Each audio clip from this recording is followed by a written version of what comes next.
Laptop, j'ai un petit problème avec le PC, avec le laptop. Je sais pas si vous m'entendez? 5 Oui, sur 5.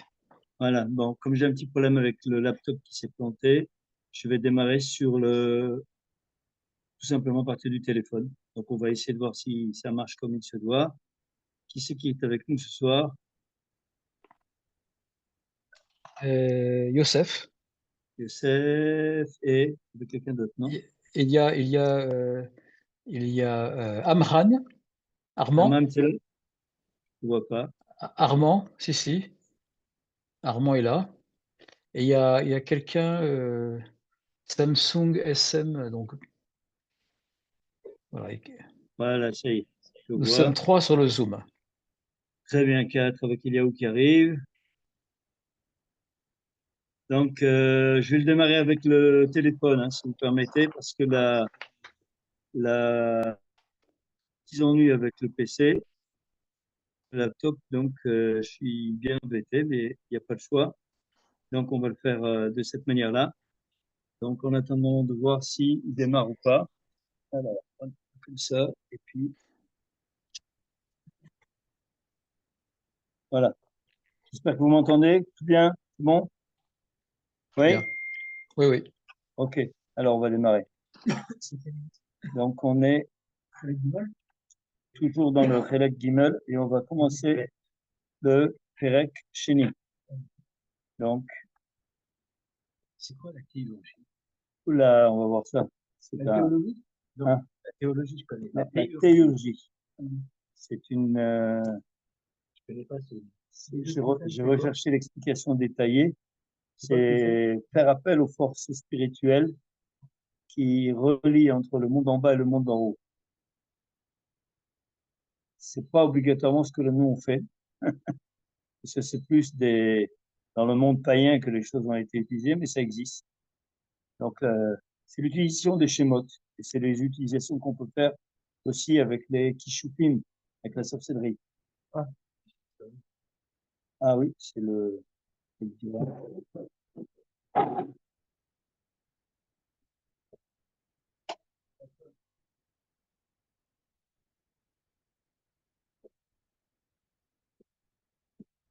et la cuisine?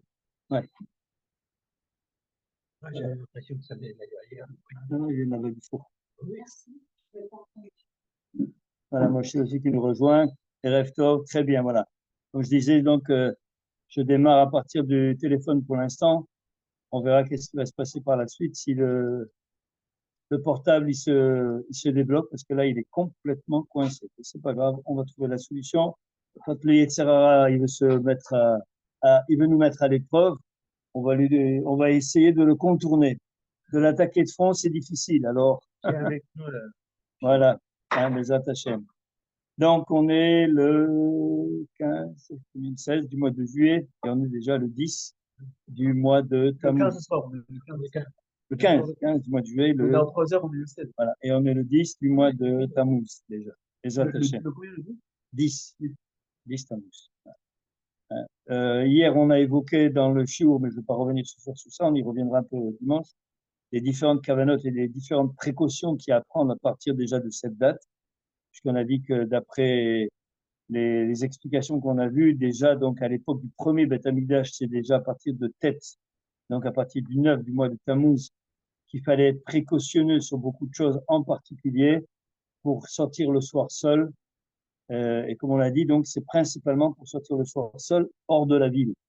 Donc, quand on parle de ça, ça veut dire que c'est réellement pour quelqu'un qui se déplace à partir de la shkia, donc au moment du coucher du soleil, juste, il y en a qui disent qu'à Hatzot, mais d'après ce que j'ai vu, c'est aussi toute la nuit. Le danger, il est là parce qu'il y a des malfaisants. Il y a que Shindalet, il y a d'autres, il y a plein de cohortes qui tournent pendant cette période-là et qui sont favorables à eux. Donc, il faut éviter de les rencontrer. Donc, ne serait-ce qu'aujourd'hui, Dieu préserve, Shalom, il y a eu un bus qui est tombé au Galahayot, un 33, Qui est tombé. qui est tombé dans la voie ferrée. A priori, il a loupé le virage. Et quand je suis passé quelques minutes après, dans le grand virage qui est devant le Galahayot, il y a eu des voitures qui sont éclatées les unes en face des autres. Je dis incompréhensible, mais Le bus d'en haut, il descend jusqu'en bas quand il sort du rond-point de la. pour aller vers le Galahayot. Quand il sort du Galahayot, quand il sort du virage, donc il va tout droit et après il tourne à gauche. Et donc, a priori, il a continué tout droit. Il a été baissé. Je vois. Je vous montrerai la photo tout à l'heure, c'est Non, mais impressionnant. je vois, mais je voyais pas la rapport. Je vois où est la ligne de chemin de fer et je vois où est le. Ouais. S'il y a un arrêt. Il y a un arrêt de tram. La tram, il est au rond-point. Non. Oui, Je t'en prie. ouais, bah, donc il est passé là, à ce niveau-là. Voilà. Ah, je fais pas le lien. Ah. J'ai pas.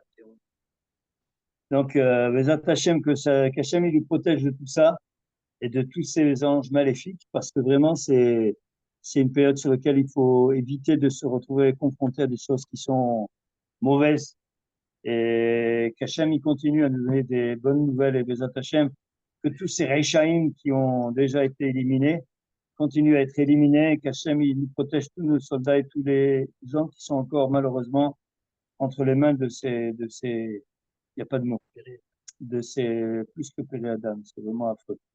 Hein, vous avez certainement entendu qu'il y a des gens intelligents de la haute philosophie, et les humanistes israéliens, qui ont demandé donc à la justice israélienne de nommer des défenseurs et de les payer, des défenseurs donc des Arabes qui ont commis la Noukba, qui ont fait donc le massacre du 7 octobre. Je ne sais pas si vous vous rendez compte jusqu'où ça va, l'humanisme et la bêtise humaine à ce niveau-là. Donc l'État d'Israël devrait payer les avocats pour les défendre. Alors Apparemment, Rabbi Abraham, apparemment, d'après ce que j'ai lu, c'est le gouvernement au mois d'octobre qui a fait ça, qui a décidé non, ce genre de choses. la demande, elle est maintenant. Moi, j'ai lu que c'était depuis le mois d'octobre, 7 octobre. C'est le gouvernement qui avait voté une loi. Et qu'ensuite, le tribunal, il fait appliquer la loi. C'est ce que j'ai lu. Bon, peut-être que j'ai mal compris. J'ai pas vu ça, mais bon, en tout cas, il y a un des pères des soldats qui s'est opposé formellement à ça et qui a demandé d'interdire totalement la chose parce que c'est une. Je pense qu'avec Smotrich et Bezalel, je pense qu'ils vont pas autoriser une chose pareille. Ça peut se faire, vu ce qui existe aujourd'hui dans le gouvernement. Non, Smotrich quand même, et ils sont là, c'est les gardiens. Si ça passe par un bagat ou un truc comme ça, tu ne pourras rien faire. C'est le tribunal. C'est les juges. C'est dans la main des juges maintenant. C'est terminé. Le gouvernement n'a plus la main. Si le bagat, il a décidé, c'est fini. Terminé, tu ne peux plus rien faire. Bon, les Hachem, on verra ça. Ça aussi, ça fait partie du plan divin, ça fait partie des choses qu'Hachem, il cache et comment les choses, elles se mettent en place. Mais bon, on y reviendra. Top. On attaque. Donc, on est Chelek Gimel de Derech Hashem. Et on est donc au deuxième chapitre qui va nous parler principalement de Peulot Hashemot et Kishufim, Kishuf. Donc là, il utilise le mot dans la traduction de théurgie. Donc théurgie, c'est vraiment, si vous regardez et vous essayez de trouver l'explication, c'est quelque chose d'un peu particulier qui fait appel à des puissances. En fait, c'est utiliser les forces spirituelles pour essayer de rejoindre, donc en fait, de se rattacher à Kadosh Baruch Hu, à Dieu. Donc là, c'est aussi dans le monde païen que les choses se font. Donc c'est pas non plus ce que nous on a, mais ça existe. Il faut savoir que ce sont des choses qui existent et qui se réalisent ici-bas dans le monde. C'est quoi Des actions. Top, on y va. Alors, Kvar bi'arnu bechelkim shikadmu. Donc on a vu dans les chapitres qui précédaient, j'espère que vous avez tous le livre à la page. Dans le livre en hébreu français, c'est à la page 89. Et dans le livre en hébreu seul, c'est quel 123. 123. 122, 123. Donc, on a déjà vu préalablement, dans les chapitres qui précédaient, principalement dans le Chelek Rishon, comme il le précise ici, chez Techilat Kol HaNivraim ou Klal Kochot HaNivdalim. Donc, il faut se rappeler que au moment donc de la création des êtres, il y a donc deux possibilités. Il y a les êtres qui sont donc ce qu'on appelle les êtres physiques comme nous, donc les êtres humains, et il y a les êtres qu'on appelle les Nivdalim. Donc les Nivdalim, c'est ceux qui n'ont pas de corps. Donc les êtres qui n'ont pas de corps, donc il y a plusieurs types. Et ça, on a vu, donc c'est aussi, donc bien entendu, les Malachim, c'est aussi Opanim, Bechayot HaKodesh, etc. Mais c'est aussi les Shindalet, c'est aussi donc tous ces êtres qui sont entre les deux. Donc il y a énormément de puissances spirituelles qui existent, qui sont donc des Nivdalim, qui sont dans les cieux, qui sont dans les mondes supérieurs, et qui font partie donc de la création.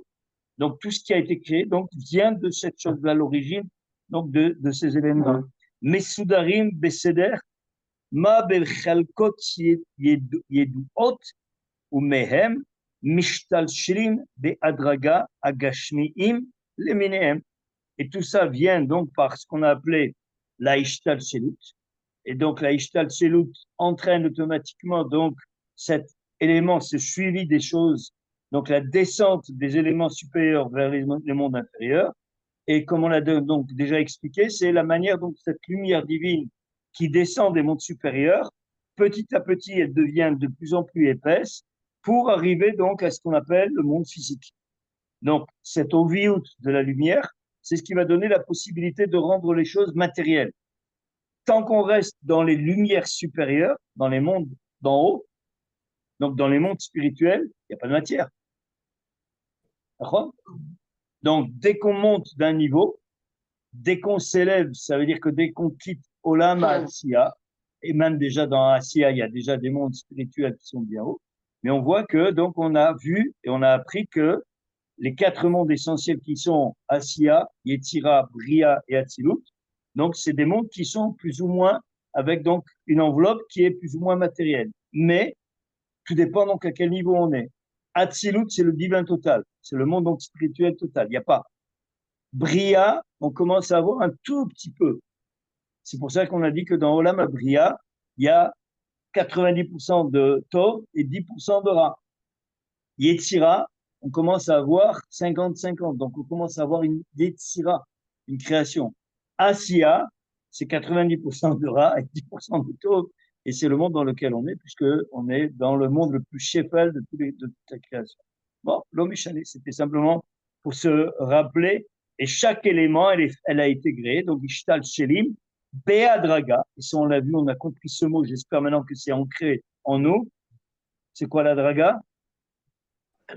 Step by step. Les niveaux. Les niveaux. La proximité.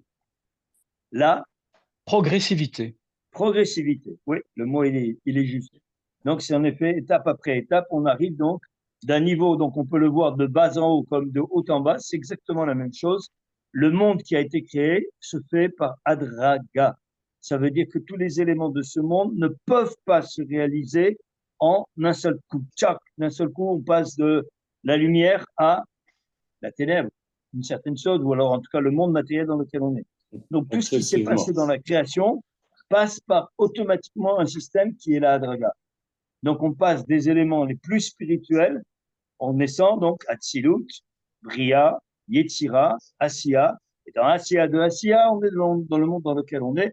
Donc ce qu'on appelle aussi Malchut, de Malchut de Asiya, c'est le monde donc inférieur dans lequel on est. Bon, c'était juste pour se remémorer un petit peu les éléments.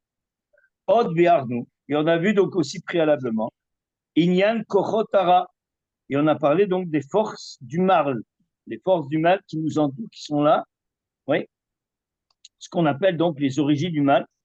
Et on avait vu donc que les forces du mal, d'où elles venaient, on a parlé de ça longuement, en particulier dans le cas-là, mais on a vu aussi dans le Derech Hashem.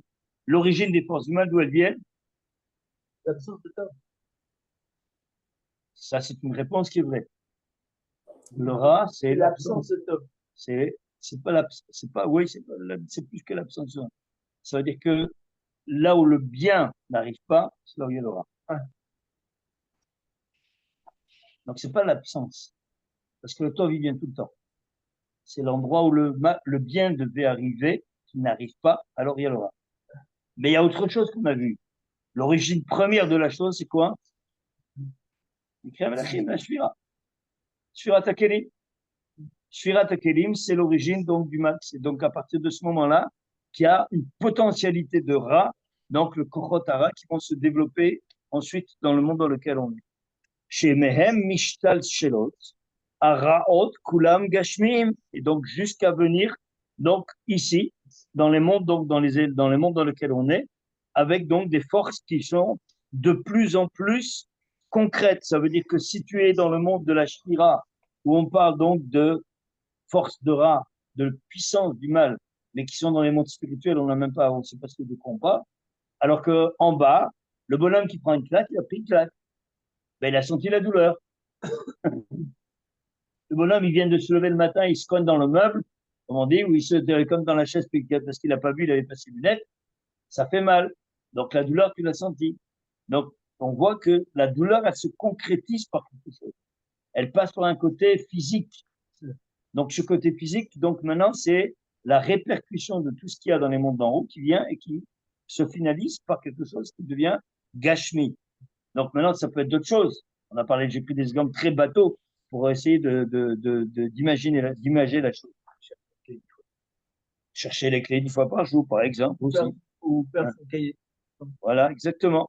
Ça fait partie aussi des épreuves, ça fait partie des korotes. Od be'arnu, sheikar amitat ametziut anivra, ou mache bashorashim anivdalim.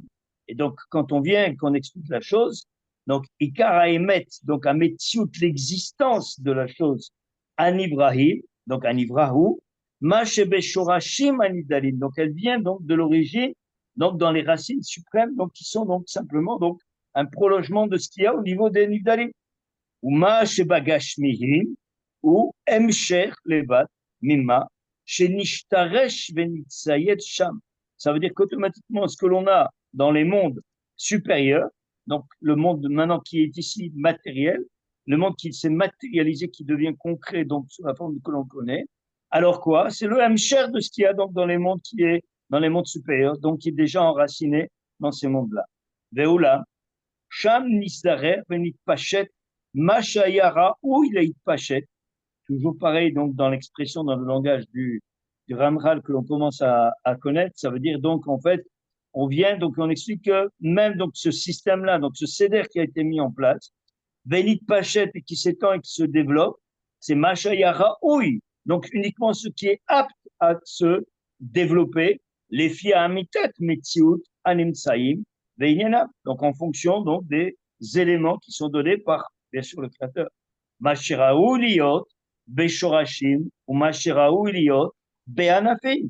Et bien entendu en fonction donc de ce qui est nécessaire donc par rapport à ce qu'on appelle aussi donc en fait la racine et les branches. Donc il y a bien entendu donc tout ce modèle qu'on fait en analyse en tenant compte donc de cette image classique qu'on utilise d'un arbre. Donc, c'est un arbre, nous, on le voit là, on le voit de bas en haut, donc les racines sous la terre et les branches en haut. Mais en fait, quand on parle donc d'éléments spirituels, c'est le contraire. L'arbre, il est à l'envers. Les racines, elles sont en haut, les branches, elles sont ici-bas. Donc, c'est complètement différent dans la vision des choses. Mais c'est pas grave, c'est juste aussi par rapport à une notion qu'il faut comprendre dans l'imagination. Il ne veut toujours pas démarrer. Non, on va y aller, on continue. Quand je tiens un ordre plus puissant. Les Ça va attachés. marcher. Combien vous l'avez payé? 2000 shekels? Il y a combien d'années? Il a vécu celui-là. Alors, moi, je vous conseille d'acheter un très performant et vous verrez, ça marchera. Les attachés.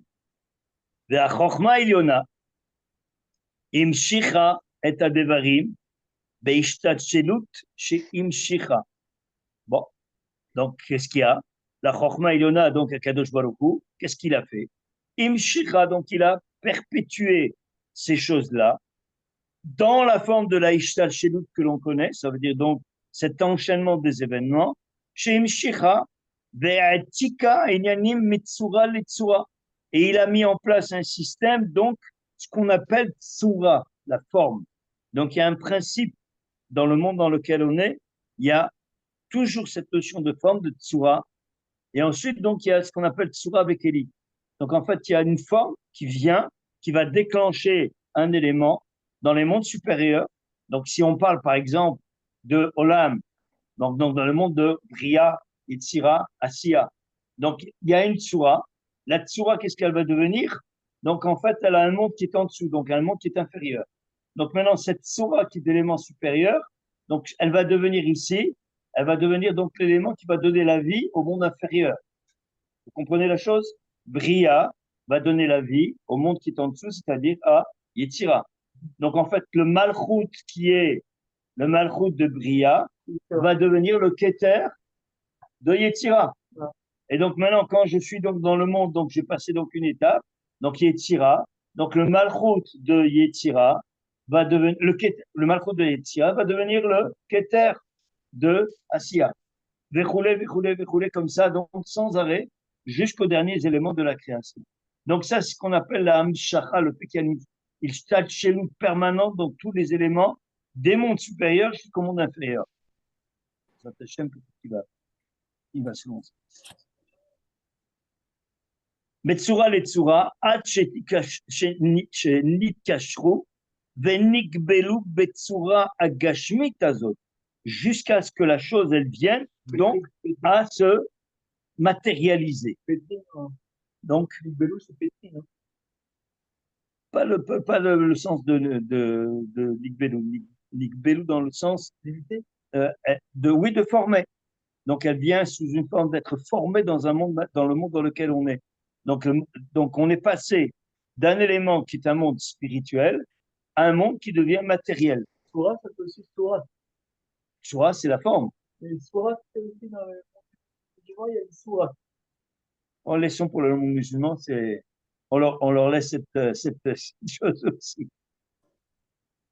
Donc, ve'al hagashmim, kulam omed, שלשלת השורשים שלהם גבוה מעל גבוה עד הכוחות הראשונים, וכל אחד עומד במעמדו ומתקיים במדרגתו בגבוליו, כמו שהטביע לו הבורא יתברך שמו, ואינו יוצא מהם.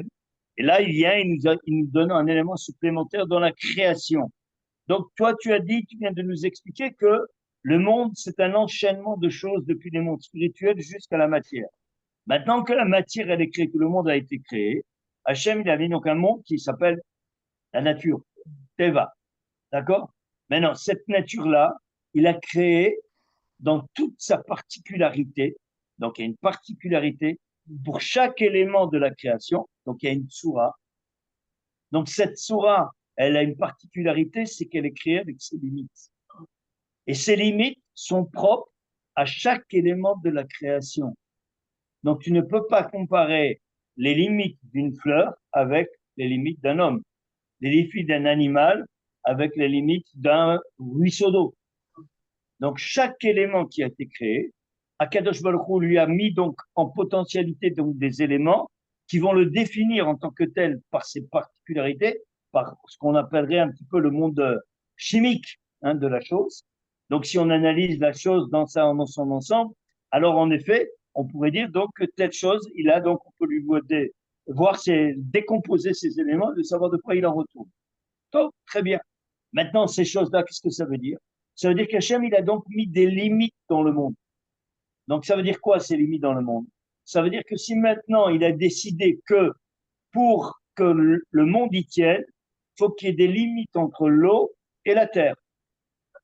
Donc, si l'eau, elle dépasse la terre, qu'est-ce qui se passe? C'est pas que l'inondation, le monde, il disparaît. Donc, on voit aujourd'hui, d'ailleurs, que dans certains endroits, l'eau, elle monte de manière un petit peu inquiétante. Et de la même manière, si maintenant la terre prend sur l'eau, donc comme il se passe aussi dans certaines régions, donc on vient un désert. Donc c'est pareil. Ouais. S'il n'y a plus d'eau. Ah, oui. S'il n'y a plus d'eau, ça devient un désert. Donc Ah, on oui, voit oui. que, Non, parce qu'il y avait des îles qui émergent. je ne sais pas si c'est encore d'actualité. Et pas que- Je ne sais pas si c'est des choses qui existent encore, dans lesquelles on a aujourd'hui encore des îles qui émergent. C'est vrai, c'était vrai. Je ne sais pas si c'est quelque chose qui est resté dans les... si vous avez des idées, vous pouvez le dire, hein, mais en tout cas, moi, je n'ai pas entendu de nouvelles îles apparaître dans le schéma de la Terre. J'ai entendu aussi ce qu'il a dit, mais peut-être c'est possible. Ça existe toujours que, par exemple, le science se retire et laisse place à des îles. Oui, mais ça reste pas. C'est pas des choses qui sont. Ça, c'est des choses physiques que l'on voit comme ça pour un moment à un moment donné, parce qu'il y a peut-être un retrait de l'eau ou une baisse d'un niveau d'eau. Mais aujourd'hui, ce que l'on constate, c'est que dans certains endroits, le niveau de la mer monte. Et ça, c'est aussi une explication qui est donnée dans la fin des temps, Oui. dans le process de la création. On dit que les eaux Oui. vont monter, etc., de niveau, puisque les glaciers fondent. Donc, si les glaciers fondent, il y a aussi une notion qu'il y a un risque que les Oui. eaux montent. Et d'un autre côté, on voit aussi qu'il y a des endroits où le désert avance. Oui. Donc, il y a un contraste qui se fait à ce niveau-là. Bon, il faudrait comprendre qu'est-ce que ça veut dire au niveau d'Akadosh Baruch Hu, qu'est-ce qu'il veut nous révéler là-dessus. J'ai pas de réponse, mais on reste dans les limites. Ça veut dire, on reste toujours le fait que, comme Hachem, il a décrit les choses, elles sont là. Ça veut dire que si maintenant il a institué qu'il y a le jour et qu'il y a la nuit, donc il y a un Zman qui est particulier à chaque moment de la journée, il a institué que la Terre, elle tourne avec un certain cycle, la Lune, elle tourne avec un cycle, etc. Ce sont des choses qui sont donc des limites. Donc il y a des limites dans le temps et dans l'espace, automatiquement. Et donc tout ce qui se fait ici-bas est lié à ces limites-là. Donc tu ne peux pas sortir du cadre. C'est impossible, sauf, cas de figure, qu'est-ce qu'on a rencontré? Yom Souf. Donc tu vois que c'est un événement qui est un petit peu particulier dans l'histoire où on a cassé quelque part les limites, mais sous des raisons particulières. Donc tu vois que comment l'eau peut se retirer pour laisser la place, donc comme on l'a dit, à la terre. C'est ce qui est passé puisque les Israël sont passés. Ou alors l'autre exemple avec Yoshua et le soleil, hein, où il a dit au soleil, arrête-toi. Ou les 10 plaies. Pardon? Les 10 plaies. Les 10 plaies Les 10 d'Égypte. plaies, tout à fait. Les 10 plaies d'Égypte, c'est un élément, tout à fait, c'est un élément qui parle de lui-même, puisque c'est vrai qu'à partir des 10 plaies, on a vu combien donc Akadosh Baruch Hu s'est attaché à attaquer tous les éléments de la nature pour montrer que c'était lui qui les dirigeait. Et non pas comme les Égyptiens disaient qu'il y avait un dieu pour chaque élément de la nature. Donc il s'est attaqué donc à tous ces éléments-là pour montrer que c'est lui qui dirige tout et que c'est lui donc qui manipule tous les éléments de la nature en fonction de ses desiderata. Mais on a vu combien aussi il a utilisé les éléments de la nature. Ça veut dire que même s'il a attaqué, s'il a touché le sang dans le Nil, il a touché avec les bêtes, avec etc., tous ces éléments-là, il a utilisé les kélim de la nature. Donc on apprend de là que Akadosh Baruch Hu, quand il a créé le monde, c'est comme si maintenant il était asservi, de dire un mot pareil, mais c'est une expression, un caviarol, il est asservi au monde qu'il a créé. Il tourne pas, il change pas les choses de manière, il inverse pas toutes les choses du monde. Ça veut dire que même quand il envoie une plaie, hein, il envoie les bêtes sauvages. Les bêtes sauvages, elles sont là. Donc maintenant, il les cantonne. D'habitude, il les met dans une limite. Mais là, qu'est-ce qu'il a ouvert? Il a ouvert la porte. Donc s'il a ouvert la porte, les bêtes sauvages, elles peuvent arriver n'importe où. Il a ouvert les cages, exactement. Et comment ça s'appelle? Il faut savoir que l'Atlantide, les mythes de l'Atlantide, vous savez que l'Atlantide, il y a quelques milliers d'années, c'est une civilisation qui avait duré pendant des centaines de milliers d'années avant Adam Arishon, ou dans cette période-là. Et Akadosh Baruch Hu comme ils avaient fait des avérotes, il a été métis, il a mis l'océan il a fait des tsunamis géants qui ont englouti l'Atlantide, qui était une civilisation bien avant les civilisations diluviennes, bien avant. Mais pas celle de Adam Arishon, c'est après. C'est avant, dans cette période-là. Obligatoirement. Tout ce qui parle, toute la création que nous on entend, on décompte les choses à partir de Adam. Ouais, c'est dans cette période-là. Si cette civilisation, c'est possible que ça fasse partie des civilisations qu'il y avait au moment du Maboul. Avant Maboul. Avant Maboul, c'est tout à fait possible. Ouais. C'est ça. Tout à fait. C'est possible que ce soit ça. C'est possible que toutes ces civilisations disparues dont on retrouve à peine des traces aujourd'hui, c'est comme les Incas. d'où ils viennent, comment ils ont abouti là-bas, toutes ces formes donc de temples qu'il y avait dans ces endroits-là qui ont été découverts récemment encore. C'est pas des choses, c'est des choses qui semblent absolument incompréhensibles à nos yeux, mais qui ont une raison d'être, qui ont existé. C'est pas des choses qui n'ont pas existé, qui sont venues comme ça. Non, il y a eu une existence réelle, mais Hachem n'a pas voulu que ces civilisations elles restent là, parce que soit elles ont fauté gravement, soit parce qu'elles n'apportent rien à l'histoire. Donc, ce que l'on retrouve, c'est uniquement donc des restes qui vont nous parler de ces choses-là. Une seconde, j'essaie de voir si on y arrive.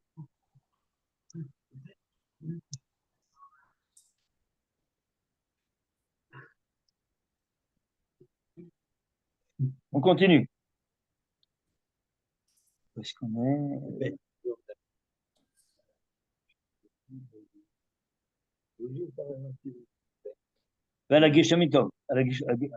הגשמים, הגשמים, כולם עומד שלושת השושלת שלהם, גבוה מעל גבוה, ככוחות הראשונים, וכל אחד עומד במעמדו ומתקיים במדרגתו וגבוליו, כמו שהטביעו את הבורא בעולם, ברח שמו, ואינו יוצא מהם, והשורשים כולם משפיעים לענפיהם, כפי ההשתלשלות, מבלי שיוצא מגבולם הטבעי, כלל, comme il le dit, bli la tête donc de ses limites. Donc, Akadosh Baruch Hu, il a imposé des limites, et ces limites sur lesquelles il a été tracé, donc en fait, donc tout l'univers entier, parce que c'est pas seulement notre monde à nous. Dans l'univers entier, il a mis des limites. Ça veut dire que c'est pareil, si tu venais avoir une comète qui maintenant atterrit sur la Terre, on n'existe plus. Donc, les éléments qu'il y a dans les cieux, suivant lesquels, comment elles circulent et comment elles sont là présentes, hein, souvent on a parlé de comètes qui se rapprochaient de la Terre. Ça, je pense que tout le monde a entendu parler de ces choses-là, même maintenant, on entend encore parler de théorie qu'il y a une comète qui est en train de se rapprocher sur la Terre, je ne sais pas à quelle distance elle est. Bon, disons que c'est une potentialité dont on n'a même pas donc le détail. Voilà. Mais par contre, il faut savoir que, par exemple, vous avez entièrement raison de le dire, mais par exemple, vous êtes dans ce cas d'optique, par exemple, les Américains ont mis un programme, c'est-à-dire qu'ils veulent avec le laser et avec les bombes nucléaires, si par exemple il y a une comète qui arriverait sur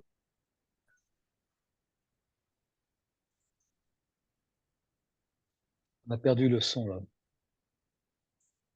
Tu as tout perdu. Ah. Mais moi, j'ai trouvé qu'il n'y a pas. En vérité, j'ai trouvé que ça ne marchait pas. Pourquoi? Parce que Akadosh Baruch Hu, par exemple, s'il voit qu'il y a ce projet américain, il va envoyer 50 comètes. Ils vont détruire 30 comètes. Il y a 20 comètes qui vont détruire les États-Unis. Vous comprenez ce que je veux dire? Dans la main d'Hachem. C'est-à-dire que même d'après leur optique de défense, si Akadosh Baruch Hu veut vraiment effacer les États-Unis, il envoie 50 comètes, ils détruisent 30 comètes et 20 comètes détruisent les États-Unis. Bien sûr. Voilà. Donc, c'est le même principe que ce que tu peux dire ici par rapport au missile antimissile. Voilà. Si Hachem il veut que ça passe, ça passe. Voilà. S'il veut pas que ça passe, comme il y a eu au moment quand l'Iran il les a gentiment bombardés, hein. Donc tout le monde a dit oh là là, les forces aériennes israéliennes qui sont splendides, mais en fait, comme tout le monde l'a aussi remarqué, 99% de réussite, ça n'existe pas, sauf dans les mains de Hachem, qui veut lui faire ce qu'il veut faire et qui veut montrer ce qu'il veut montrer. Mais ça, bon, il y a toujours encore des gens suffisamment, je ne veux pas dire de mots, pour être assez croire que les choses elles peuvent se réaliser au travers des mains des hommes et pas au niveau de la main de Dieu. Il faut savoir, par exemple, même par exemple, s'ils envoient 10 000 missiles, ils en arrêtent 5 000, il y a 5 000 qui passent. Bien sûr, bien sûr.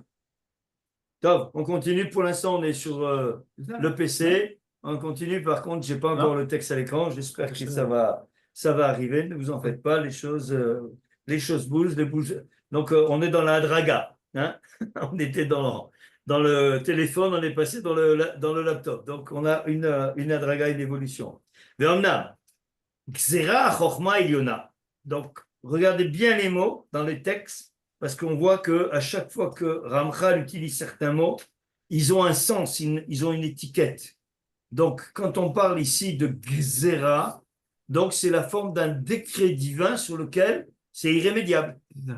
Donc, la chose, elle est signée. Ouais. Donc, quand Hachem, il a décidé des choses, qu'il a donc décrété la chose, c'est fini. La chose, donc maintenant, elle se réalise. sous une forme ou sous une autre. Donc, avec maintenant, elle peut aussi se décréter et arriver bien plus tard, comme on le voit par exemple. Là, on a parlé de Moshe Rabbeinu par rapport au fait qu'il ne rentre pas en Eretz Israël. Et on a vu, on en a parlé, que la chose avait déjà été gozer, donc des années avant même qu'il ne commence le process de sortir les Bnei Israël, et que la Péoula, donc les Yotze la Poal, elle est arrivée au moment donc de la requête de l'autre, Meriva. Donc on voit que des choses comme ça, c'est déjà produit. Et ce n'est pas le seul, ça c'est un des éléments dans l'histoire. Et donc, Gzera, Chochma Eliona, Sheye Od Lekochot Apoalim Begashmin, Metziut Peula, Shelo Keseder et Ishtat Shelu, Chidush Gadol, qui nous dit ici. Ça veut dire qu'il vient, il te dit maintenant, non seulement, donc, il vient de te dire la ligne d'avant, qu'il a créé un monde avec des limites. Donc, et il s'astreint à ses limites. Et il vient te dire maintenant qu'il a aussi décrété quelque chose, c'est qu'il peut y avoir des éléments dans le monde qui ne sont pas sous ces limites-là, qui sortent du cadre de ce que lui a décrété. Donc, il a mis en place un système un petit peu parallèle, on va dire, mais on va voir comment il va. C'est toujours lui. C'est toujours lui, bien entendu. Il vient de dire Gzera, Chorma, Yona. Donc c'est lui. Il n'y a pas d'autre puissance. Sheye od le kochot apoalim begashmihim, qui viennent et qui agissent ici-bas dans le monde matériel. Donc bien entendu, Metziut peula, shelo keseda ishtat shelut, qui ne vient pas, donc qui est indépendante de la manière dont les choses ont été mises en place dans la ishtat shelut. Dainu, sheipelu hem atzmam bagashmiyut, donc ils vont agir dans le monde matériel. Peulot mityahasot lehukam, donc ils vont avoir donc des actions qui vont donc intervenir donc au niveau de ces forces. Velo lechok gashmiyut, et non pas d'après les lois qui ont été donc institutionnalisées lorsque la Kadosh Baruch Hu il a mis le monde en place. Vehem peulot ishtanu bam agashmihim tivim atmidid, et viendront donc ici modifier les règles habituelles de la nature. Chidush Gadol. C'est quelque chose qu'on ne voit pas dans beaucoup de livres. Donc, qu'est-ce qu'il vient nous enseigner ici? Ça, c'est Chrétien tout. Oui, c'est même plus haut que ça.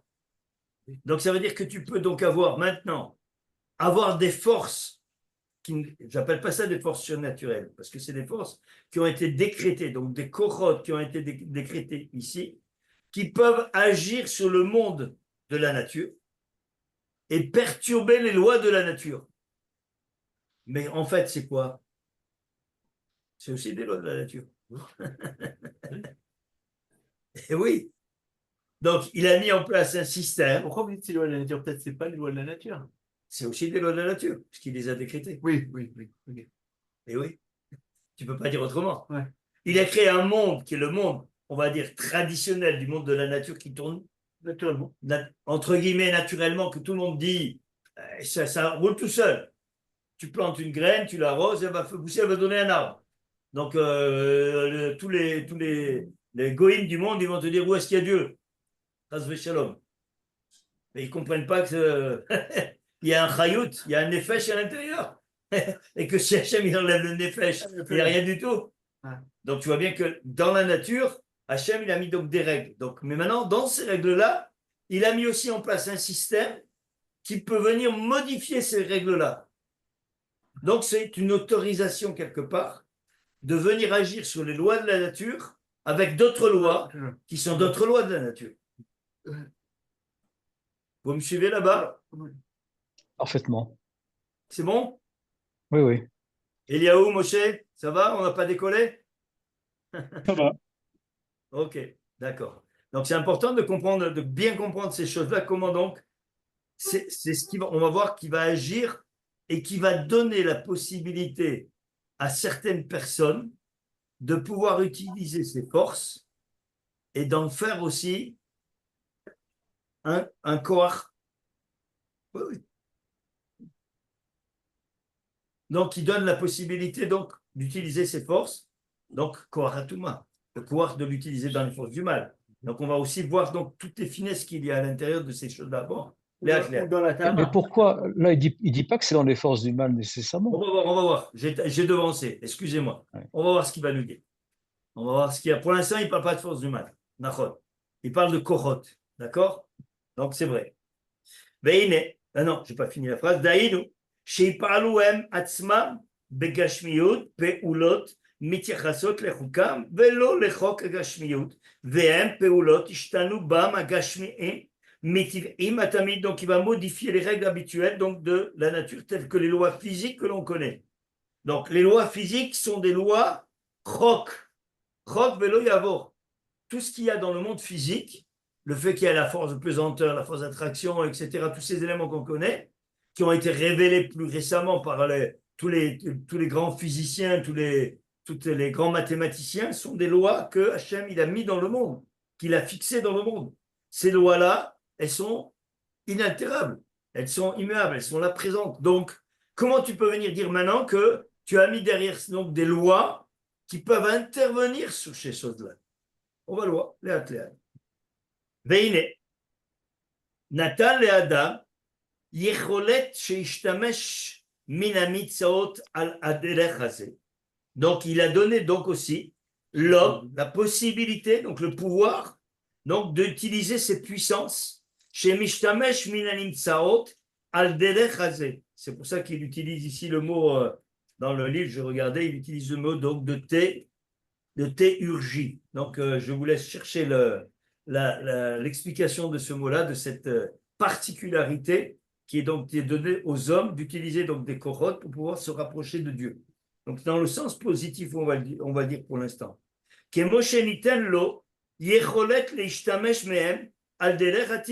la même manière qu'il a donc donné la possibilité de faire appel donc à ses forces par rapport à la nature. Ou beoto aïnian atzmo, shenitan lo aishtamesh betivi. Donc, la possibilité qu'il a été donnée donc de manière similaire donc d'utiliser les forces donc de la nature, Pérouche, qui kemo sheen aishtamesh betivi mukhlat bertsono, qui ulam lo yuchal leishtamesh bo ela bedarkem yedui, ou begvulim yuchadi. Donc, maintenant, si toi tu veux utiliser les éléments de la nature, donc ça veut dire dans le cadre de la nature, qu'est-ce que tu peux faire? Ben oui, tu veux qu'une plante elle pousse. Alors, tu vas planter des graines, tu vas arroser, et le monde, il va aller, et tu vas avoir une récolte. Donc, ça, c'est le DR TV, le DR de la nature. Le DR de la nature, il y a des nuages, il y a du vent, théoriquement. Derrière, il pleut. Hein, sauf quand il fait 42. Ben, quoique, dans des pays, là, on est dans un climat qui est un peu particulier en ce moment, mais en général, c'est ce qu'on a. Donc, maintenant, tu fais un soleil de plomb, ben, tu as la sécheresse. Donc, ça, c'est les éléments TV. Donc, si l'homme, il veut faire quelque chose et utiliser, donc maintenant, il veut planter un arbre. Donc, Hachem, il a mis des abricotiers, des amandiers, des pommes, etc. Ah, putain, l'homme, il veut avoir une idée géniale et il veut créer un nouveau fruit. Alors, qu'est-ce qu'il va faire? Il va faire une greffe. Bon, appelle-toi, ça s'ouvre. On n'a pas le droit, nous, de faire de greffe, sauf dans certains cas avec une certaine méthodologie. Hein, donc, on utilise une méthode pour pouvoir greffer, pour voir quelque chose. Mais donc, toutes les greffes, comme on a déjà évoqué, une greffe, on ne peut pas faire chier le dessus, puisque ce n'est pas une création divine, c'est une création de l'homme. Donc, il y a tous ces dynimes tombent, puisque c'est quelque chose qui est hors du cirque de la nature habituelle. Bien fort, c'est ce qu'on sait lesquels ne sont pas. Aujourd'hui, on connaît les arbres qui ont donné des fruits greffés. Donc, on sait très bien qu'il y a des éléments de base qui sont des éléments qui sont identifiés, que l'on cite dans la Torah. La plupart des fruits, tu les as dans la Torah. Il n'y a pas d'éléments nouveaux. Maintenant, les fruits qui viennent de pays comme les pays asiatiques, etc., qu'on n'avait pas l'habitude d'utiliser, que maintenant tu utilises partout dans le monde. Donc, ça, c'est des découvertes qu'on voit petit à petit, mais qui sont déjà des fruits existants. Mais là où on parle de greffe, c'est par exemple les brugnons, les choses de ce type-là, même comment on appelle ça? Il y a la clémentine et la mandarine. Le pamplemousse. Le pamplemousse. Le pamplemousse aussi, c'est une greffe. Il y a un autre. Le kiwi. Le kiwi. Le kiwi, je ne sais pas. Le pomelos. Hein, la poire chinoise. Je ne connais pas tout. Le def, là. Hein? Le nef, là. Le Le nef nef. ou la nef, je sais pas encore. Dans Nef. l'abricot. Oui, de l'abricot, exact. Exact. Oui, exact. Donc, On utilise généralement, on les achète au moment on va chercher un nef pour pouvoir avoir un prix nouveau. les nefs, non, c'est au moins Pessa. Voilà, on peut appeler ça, pour On avoir fait ça. un prix nouveau. Ouais. Mais tu vas avoir un prix nouveau, il ne va pas faire chiriello. Il y en a Oui, plein. c'est pour faire chez Rien. Ben, au Je ne revoir. savais pas que c'était. Ouais, le nef, c'est une greffe aussi. Ouais. C'est un mélange entre deux pâtes. Donc, Veine. Donc, ce qu'il nous dit ici, donc Pirouche, ça veut dire que donc l'homme qui veut utiliser donc les éléments de ce monde, donc il utilise les propriétés donc de chaque élément de la création pour perpétuer donc faire d'autres utiliser la nature. Donc il ne fait qu'utiliser la nature. Il ne va pas hors des limites qui ont été données. Ça veut dire que maintenant toi tu veux avoir une invention de créer quelque chose de nouveau par rapport à hors le système qui existe. Est-ce que tu veux utiliser l'homme qui va mettre, comme l'a fait, comment c'était déjà Léonard de Vinci, qui a commencé à inventer les hommes qui volent. Donc à l'époque, on le prenait pour un dingo. Hein, mais il y en a plein qui ont pris des ailes, qui ont voulu voler, qui se sont retrouvés par terre. Donc, et même aujourd'hui, il y en a encore, hein, avec les nouveaux systèmes qu'ils inventent. Donc ça veut dire tu es obligé de rester dans les cadres que tu as eu. C'est-à-dire, avant qu'il y ait eu un avion qui vole et qu'on a pu sortir des lois pour comprendre comment il fallait utiliser un avion, parce que bon, le rove de la nature, c'était quoi? Pour se déplacer, pour aller d'un endroit à un autre, ben, quand c'est à terre, il y avait la charrette, et quand il y avait la mer, il y avait le bateau. Ça, c'est les éléments qu'on a tous connus. Mais est-ce qu'avant, ils ont connu des éléments qui allaient dans l'air et qui volaient d'un endroit à un autre? Ils utilisaient les pigeons. Il y a eu des montgolfières. Oui, mais c'est récent. Dans l'histoire, c'est récent. Oui, quand même 600 ou 700 ans. C'est récent par rapport à de la création du monde. Oui. Hein. Donc, on voit que les choses, elles sont restées dans le cadre de la nature. Qui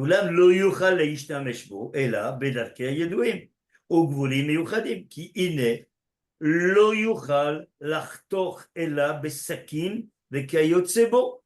Donc tu vois que maintenant, comme il te dit l'exemple ici qui est parlant, ça veut dire que maintenant pour couper un élément, eh ben, tu es obligé de prendre un couteau. Tu veux couper un morceau de viande ou un fruit ou etc. Qu'est-ce que tu vas prendre? Tu vas utiliser un couteau parce que ce qui coupe c'est la lame. Donc ça c'est des éléments qui font partie aussi des éléments de ce monde. Velo yuchal la alot ela alide soula. Et donc maintenant, si tu veux grimper sur le 4e étage, tu es obligé de prendre un escalier, de prendre une échelle. Donc il n'y a pas d'autre solution. Ça veut dire que c'est les éléments de la nature. Ou une grue, ou un... Voilà, des éléments, ça veut dire que tu es resté dans le cadre donc, des limites qui sont connues. Tu n'es pas sorti de ces cadres-là. Velo yuchal lithok ela advarim arakim. Vekol kayotse basé, etc. Veken ashimush aruchani. Mais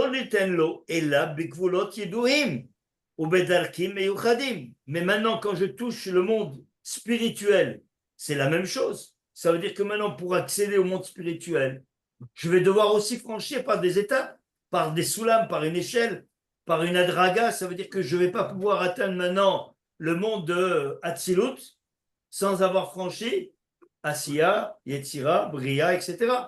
Donc, je ne peux pas me permettre de penser donc l'homme, il n'est pas capable aujourd'hui de dire je vais atteindre les mondes spirituels d'un seul coup en n'ayant aucun élément donc, qui sont ici-bas donc, liés aux lois de la nature.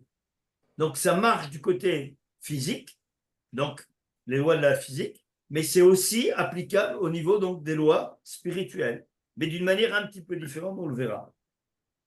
Donc, Ken Hashimush, Aruchani, lo niten lo, ela bigvulim yedouim, ou bedarkim meyuchadim. Et donc en fonction de ce que la Chokhma Eliona, donc ce que Akadosh Baruch Hu il a décidé, qui était nécessaire, qui était bien pour le monde dans lequel on est. Au Miklal, Aïnyan Azé, Rotkine, Kvar, Bi'arnu, Eyot Adam, Arkava Shel Shene Ofachim. Et comme on l'a expliqué déjà, l'homme il est constitué de 2 éléments qui sont opposés en permanence, le corps et l'âme. Tous ces éléments-là, c'est des éléments créés par Dieu. Donc, c'est fait partie aussi des limites qui ont été données dans la création. Est-ce que tu as déjà vu un homme qui va se dire, OK, je suis créé, maintenant je vais mesurer 10 mètres? Non. Jusqu'à présent, on n'a pas vu la chose. Soit il est créé à 10 mètres, soit il est créé à 1,50 m, 2 mètres, etc. Mais on n'a jamais vu un individu qui, du jour au lendemain, il a trouvé une technique pour dire, je vais mesurer 10 mètres. Ou me rapetissir à 10 cm. Hein, ça existe dans les dessins animés peut-être, mais en tout cas, ça n'existe pas dans le monde dans lequel on est. Donc, ce sont des choses qui sont donc des limites dans lesquelles on ne peut pas sortir. Alors quoi? מכלל העניין הזה, עוד כי הנה כבר ביארנו היות האדם הרכבה של שני עופרים, גוף הנשמה. Ces deux mondes opposés qui sont là en permanence, en combat. Donc, toute la vie, c'est comme ça. והנה, נקבלה בו הנשמה ונקשרה בחוקיו שקשרה. Et on voit que la neshama, qui est donc, tu aurais dû me dire ici quelque chose de particulier. Comment est-il possible qu'il parle de Nikbela? Il a mis un gvoul. La neshama, elle est infinie. La neshama, elle est divine. Ouais. Alors, de quel gvoul il a mis? Quelle limite il a mis? Le corps. Le corps, c'est la limite de la neshama. De neshama. Oui. Oui, mais il y a des niveaux supérieurs à la neshama. Il y a la raya yerida. On parle de global. C'est-à-dire, quand on utilise ce mot neshama ici, on parle de l'entité globale. On la dissèque pas en 5 parties. Hein, donc ça, c'est aussi une manière de parler. Quand on parle neshama, c'est toute la neshama. Donc, toute la neshama elle-même, elle est limitée dans le corps, par le corps. Donc, si maintenant le corps lui donne, donc comme on l'a déjà appris, donc si maintenant le corps lui donne les limites à la neshama, elle ne peut pas aller plus loin. Donc, si maintenant elle libère, elle ouvre la porte, comme on a dit tout à l'heure pour les animaux sauvages, donc si on ouvre la porte à la neshama et qu'on lui dit agis, et donc elle agit sur le corps, alors donc dans ce cas-là, elle a toujours ses limites. Parce que les limites physiques du corps, tu ne peux rien y faire. Ça veut dire que quand le corps il a obligation de manger, de boire et de dormir, tu ne peux pas faire autrement. Parce que si tu veux essayer de faire autrement, alors soit tu t'appelles Moshe Rabbeinu, soit tu as fait un travail sur toi-même au niveau de ton corps, qui est quelque chose de tout à fait particulier, qui est ce qu'on appelle Yehoudé Ségoula. C'est des gens, des cas particuliers, des individus qui ont été capables de travailler sur eux-mêmes pendant des années pour arriver à un niveau pareil. Mais ce n'est pas le cas. Et donc, qu'est-ce qu'il a? Et donc, Venik Belugo, Aneshama, Venik Shera Bechukim, chez Nikshera. Et donc, elle a ses limites, ses lois. Kifi, Shema Shegazar Alea, Chochmato Idbalar Shemo, Nimsa Adam, Mugbal, Bematsavo Agufani. Il est limité, l'homme, par les limites physiques, donc de la création. Bechukot Aguf, par les lois du corps. Ou Mishpate Achomer, parce qu'automatiquement, il y a ces lois-là qui sont là et qui le figent. Venishmato Keshura Be'avutot, Be'avutot, avut dans le sens d'épaisseur, et là, l'autre est et maintenant, donc, la Neshama qui est ancrée dans ce corps, et comme on l'a dit déjà à plusieurs reprises, lorsque la Neshama, elle vient dans le corps, qu'est-ce qu'il dit à Hachem? Il lui dit, réduis-toi et rentre dans ce corps. Parce que la Neshama qui rentre dans le corps, elle brûle le corps. Elle est trop forte. Donc, automatiquement, Hachem, qu'est-ce qu'il vient? Il dit à la Neshama, réduis-toi pour rentrer dans ce corps. Parce qu'il est nécessaire que tu viennes dans ce corps et pas ailleurs, pour lui donner la possibilité donc de faire sa avodat Hachem. Mais maintenant, la Neshama, elle est limitée, parce qu'elle est limitée par les lois. Ve'lo tetzemehem, elle ne sort pas de là. Ve'ulam, ratza adon baruchu, sheyeh derech le'adam, sheyuchal leitpateach b'miktsat, mikshurei hagufaniut hazeh shel ishtalsheluta. Mais Hachem, il a donné la possibilité à cette Neshama de sortir légèrement de ce cadre qui a été donc fixé par la création, qui sont les limites du corps. Veyagiulo inyanim shelo kemishpat hagufaniut, et qui viendra donc donner la possibilité donc à l'âme d'accéder à des choses qui ne sont pas donc de ce monde matériel. Elo, et là, kemishpat halochanit, mais uniquement par les lois donc spirituelles. Valiedeze, tagialo, askala, veasaga, beruchanium, veinyanehem. Et par ce biais-là, va lui donner la possibilité d'atteindre ce qu'on appelle la connaissance ce qu'on appelle le côté spirituel, qu'on appelle le sechel, donc le sikhil, l'intellect, asaga, l'accès à la connaissance, beruchanim, veinyanim, et donc tout ce qui touche au monde spirituel, mashaya, neda, mimenu, lefi matzavo, agashmi, begulav, donc quelque chose qui est complètement caché, qui est apparemment inconnu si tu restes dans les limites du corps. Donc il te dit ici clairement que l'être humain tel qu'il a été créé, il a été créé avec des limites physiques qui normalement empêcheraient la neshama d'accéder à cette connaissance. Du fait qu'Akadosh Baruch Hu, il a aussi fixé d'autres limites, et donc ces autres limites sont des limites qui sont spirituelles, qui donnent la possibilité à la neshama d'accéder à des connaissances, à une asaga, qui les fait de quoi? Parce que Hachem, il lui a donné la possibilité de sortir de ce cadre. Donc, s'il n'avait pas donné la possibilité à la neshama de sortir de ce cadre physique, jamais la neshama ne pourrait accéder à la ruchanut. Donc, on serait complètement bloqué comme un animal. L'animal, il a un instinct. Il n'a pas une neshama. Le goy, comme on l'a expliqué, il a une forme de neshama, mais ce n'est pas une neshama ruchanut telle qu'on est. Donc, il a un intellect, il a une forme d'intellect. Mais il n'a pas l'accès à la spiritualité que l'âme Israël il a. Ça, c'est propre à Israël. Beken ta'ale beyado yoter. Amdat ametziut kulam ala matzav atov anahot baem lema'ala ulemata beshorashim ve'anafim, comme on vient de le dire.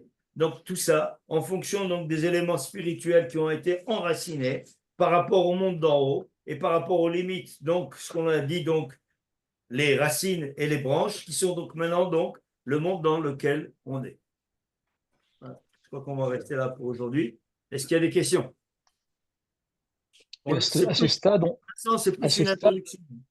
ne parle pas de force négative ou mauvaise. Pas encore. Pas encore. On va aborder le sujet. Il va nous rentrer le sujet parce que tout ce qu'il vient d'expliquer, c'est uniquement une introduction pour essayer de comprendre qu'il y a un monde qui est limité, donc un monde qui est dans les limites de la nature telle qu'Hachem il a prévu, et il y a un monde qui sort des limites. Donc ce monde qui sort des limites, comment on peut y accéder? Alors on peut accéder par la ruchanut telle qu'on la connaît, donc le fait que le côté spirituel d'après la Torah, ce qu'on est en train d'étudier, ce qui nous permet de sortir du cadre, soit par d'autres éléments, qui sont des éléments qui sont donc pas obligatoirement le côté spirituel que la Torah nous a enseigné.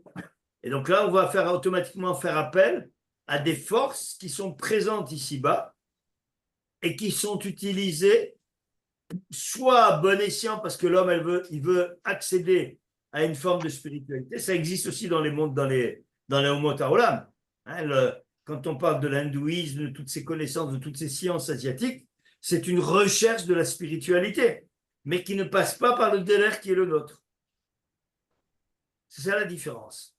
Justement, quelle est la spécificité dans notre propre référentiel de ce que font ces civilisations asiatiques? On n'a pas de représentation physique. Rien. La ruchanut, la spiritualité de Ham Israël, elle se rattache à Dieu, uniquement à Dieu.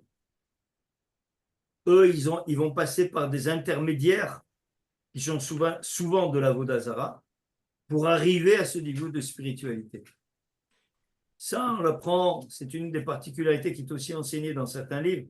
On dit que lorsque Abraham Avinu, il a fait des convertis, donc il a fait, on dit des milliers d'individus, peut-être des millions, on ne sait pas. Et donc tous ces êtres-là, qu'est-ce qu'ils sont devenus? Donc il leur a enseigné la spiritualité. Mais il a dit maintenant, vous allez Bnei Kedem. Si vous regardez bien comment c'est écrit dans la paracha, c'est quoi Kedem? C'est l'Asie. Donc il a dit, moi je te donne à Yitzhak, je vais donner tout le côté de la ruchanut, donc la spiritualité divine. Et toute la ruchanut qui n'est pas par la voie, puisque lui il a connu, il a pratiqué, il sait exactement toutes les sciences de ce monde. Savoir ce que ça veut dire Abraham, Avinu, c'est pas simplement ce que l'on voit dans la Torah avec le père, avec tout ce qu'il y a eu, le Brit Mila. C'est un personnage qui écrit comme ça, il explique aussi dans d'autres livres, le Leshem et d'autres livres, il explique qu'Abraham Avinu, il a connu toutes les sciences du monde. Comme Shlomo Ameler, exactement. Comme Yitro. Yitro, lui, c'est dans la Vodazara. Lui, il a connu, il a identifié tous les éléments de ce monde, et pas dans la pratique, parce que c'est pas lui, il ne recherchait pas la pratique. Lui, il cherchait à faire le tikkun haolam. Donc, par le biais de cette connaissance, il essayait de réaliser le tikkun haolam. Comme Shlomo Ameler a voulu le faire aussi. Et donc, qu'est-ce qu'il a fait? Au moment où Yitzhak il arrive dans l'histoire, il dit hop, on arrête, on se sépare. À partir de maintenant, il y a ma descendance, tel qu'Hachem il a décidé, et il y a le reste. Donc, tous ces êtres-là, tous ces personnages-là, a priori, il leur a enseigné donc cette notion de spiritualité, mais ils sont partis en Asie. C'est de là qu'on trouve donc toute cette connaissance qui est une forme de se rapprocher donc du divin, mais par des intermédiaires qui ne sont pas obligatoirement ce que nous on veut.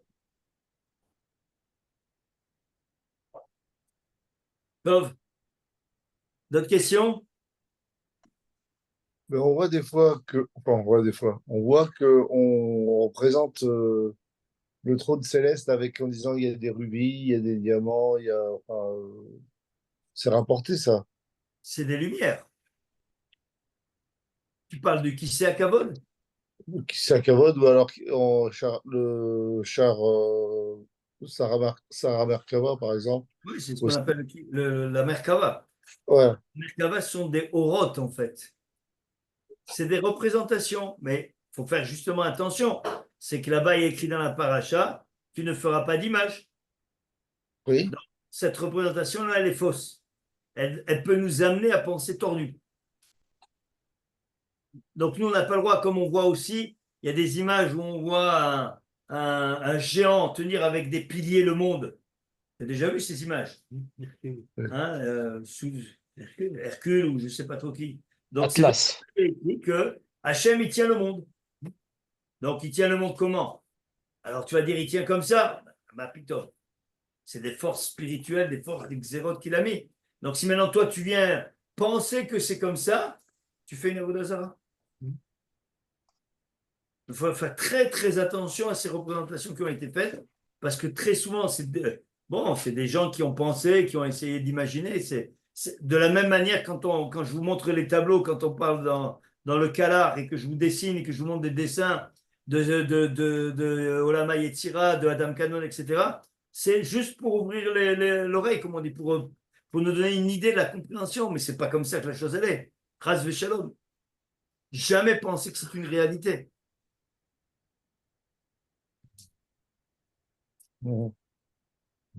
Tov.